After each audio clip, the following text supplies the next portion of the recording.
بر عظیم پاک و ہند میں انگریز کا قائم کردہ نظام زراعت، جو کہ 3 بنیادوں پر مشتمل تھا۔ پچھلی ویڈیو میں ہم نے فیوڈل سسٹم یعنی جگیرداری نظام پر بڑی وضاحت سے بات کی۔ آج کی ویڈیو میں ہم لگان میں بڑھوتری اور ملک کی پیداوار باہر بھجوانے کے متعلق بات کریں گے۔ ویڈیو شروع ہونے سے پہلے دوستوں سے گزارش ہے کہ ہمارے چینل عدل ٹی وی کو سبسکرائب کر لیں۔ لگان یعنی ٹیکس میں بڑھوتری۔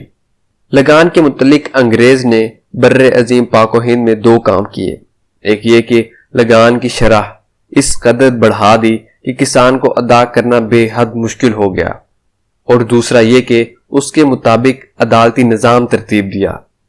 جیسے کہ ہم نے پچھلی ویڈیو میں بھی بر عظیم پاک و ہند میں انگریز کی آمد سے پہلے یہ جانا کہ لگان کے حوالے سے یہ قانون تھا کہ لگان فصل کی پیداوار کے مطابق وصول کیا جاتا تھا، کہ اگر فصل کی پیداوار اچھی ہوئی تو اس کے مطابق، لیکن اگر فصل کی پیداوار میں کمی ہوئی تو اس کے مطابق لگان وصول کیا جاتا تھا، جس سے دونوں صورتوں میں کسان کو فائدہ ہوتا۔ اب انگریز آیا، اس نے یہ کام کیا کہ لگان کی شرح بڑھانے کے ساتھ ساتھ فکس بھی کر دیا، جس سے اچھی فصل کی پیداوار میں بھی نقصان اور کم پیداوار میں تو حد سے زیادہ نقصان۔ مثال کے طور پہ اگر فصل کی پیداوار 100% ہوتی ہے تو اس کا 60% حکومت وصول کرتی تھی، جس سے کسان کو بہت کم فائدہ ہوتا۔ لیکن اگر فصل کی پیداوار کم ہوئی یعنی کہ 70% ہوئی تو پھر بھی اس سے 60% وصول کر لیا جاتا، تو باقی کسان کے پاس بچے گا کیا کہ وہ اگلی فصل کی تیاری کر سکے۔ Mister R.C. دت لکھتا ہے، ہندوؤں اور مغلوں کی حکومت میں جس حساب سے لگان لیا جاتا تھا اس سے بہت زیادہ اب افلاس کے بڑھ جانے کے باوجود بھی وصول کیا جاتا ہے۔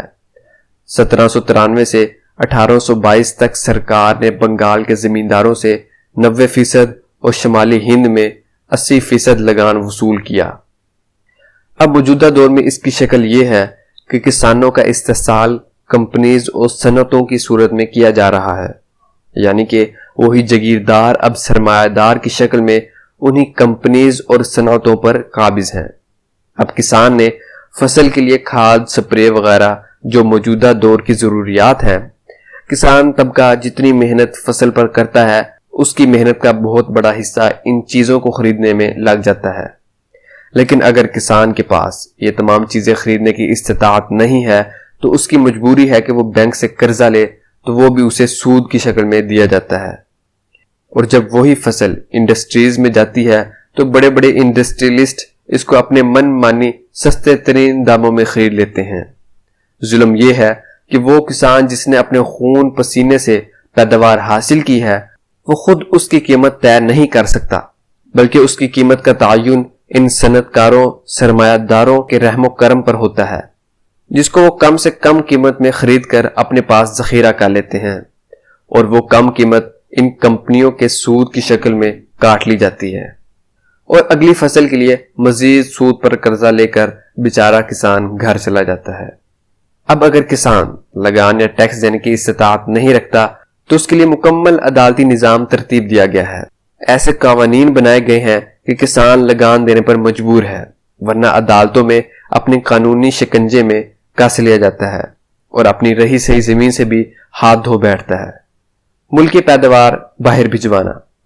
ملک کی پیداوار باہر بھجوانے کا جائزہ بھی ہم 2 صورتوں میں کریں گے، انگریز کا دور اور موجودہ دور۔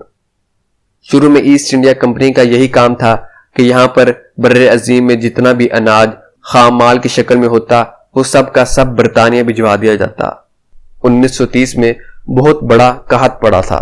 اس کی یہی وجہ تھی کہ جنگ عظیم اول اور دوم میں ونسٹن چرچل، جو کہ اس وقت برطانوی وزیر اعظم تھا، اس نے یہاں کا سارا غلہ جو کہ حکومت محفوظ کرتی ہے کہ اگر ملک میں غلہ کم ہو جائے یا قحط کی صورت پیدا ہو جائے تو اس کو ختم کیا جائے، تو اس نے وہ سارا غلہ برطانیہ بھجوایا، جس کا نتیجہ یہ نکلا کہ ایسٹ انڈیا کمپنی کے 120 سالہ دور میں 34 بڑے قحط پڑے۔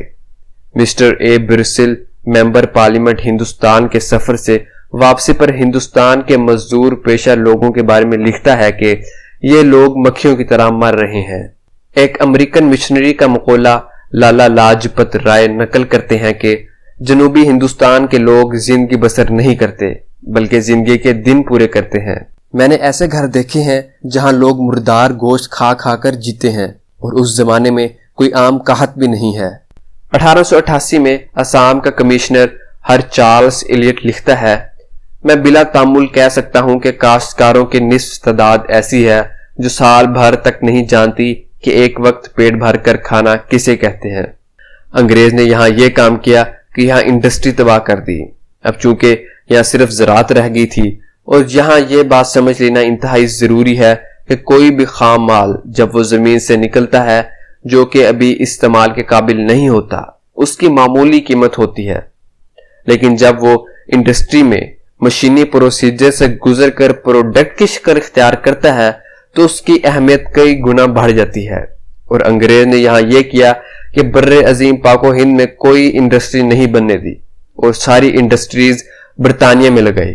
اب یہ ہوتا کہ یہاں کا اناج اور معدنیات جو یہاں سے نکلتا وہ انتہائی سستے داموں میں خرید کر بحری جہازوں کے ذریعے برطانیہ بھجوایا جاتا، جہاں اسے مشینی پروسیس سے گزار کر پروڈکٹ کی شکل دی جاتی، اور وہ اب انتہائی مہنگے داموں میں یہاں آ کر دوبارہ بیچا جاتا۔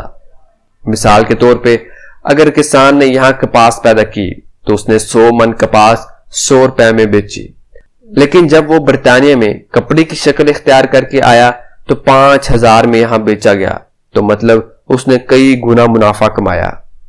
اور آج کے دور میں بھی ملکی اناج اور خام مال سستے داموں میں خریدنے کا نیا طریقہ کار جاری و ساری ہے۔ جیسے کہ مثال مشہور ہے، پرانے شکاری نیا جال۔ چنانچہ اس کا اندازہ ایک مثال سے لگایا جا سکتا ہے۔ ظلم کی ایک جھلک اس مثال سے واضح ہے۔ 2013 کی ایک رپورٹ کے مطابق پاکستان کے ایک گاؤں بھٹی دیوان کے ہزاروں لوگ اس وجہ سے مارے گئے کہ وہاں نیسلے کمپنی نے زیر زمین پانی اتنی حد تک نکال لیا کہ وہاں کے لوگ پانی کی قلت کے سبب گندا پانی پینے پر مجبور ہو گئے۔ اب اگر نیسلے جو کہ ایک ملٹی نیشنل کمپنی ہے، اس کا کام کرنے کا طریقہ یہ ہے کہ وہ کئی بلین لیٹر پانی اس ملک سے نکالتی ہے اور معمولی سا ٹیکس دے کر اس کو صاف کرنے کے بعد اسی ملک میں مہنگے داموں بیچ دیتی ہے۔ چنانچہ یہ تھی زرعی نظام کے وہ تمام پالیسیز جو کہ انگریز بر عظیم پاک و ہند میں لایا، اور آج بھی یہ تمام پالیسیز بر عظیم پاک و ہند کے تمام ممالک میں چند تبدیلیوں کے بعد اپ ڈیٹ شکل میں موجود ہیں۔ چنانچہ اگلی ویڈیو میں ہم بر عظیم پاک و ہند میں صنعتی نظام کا جائزہ لیں گے کہ انگریز کے آنے سے پہلے اس کی صنعتی حالت کیا تھی اور انگریز کے آنے کے بعد اس کی صنعتی حالت کیا ہوئی۔ دوستوں سے گزارش ہے کہ چینل کو سبسکرائب کر لیں۔ میں ملوں گا آپ سے اگلی ویڈیو میں، تب تک کے لیے خدا حافظ۔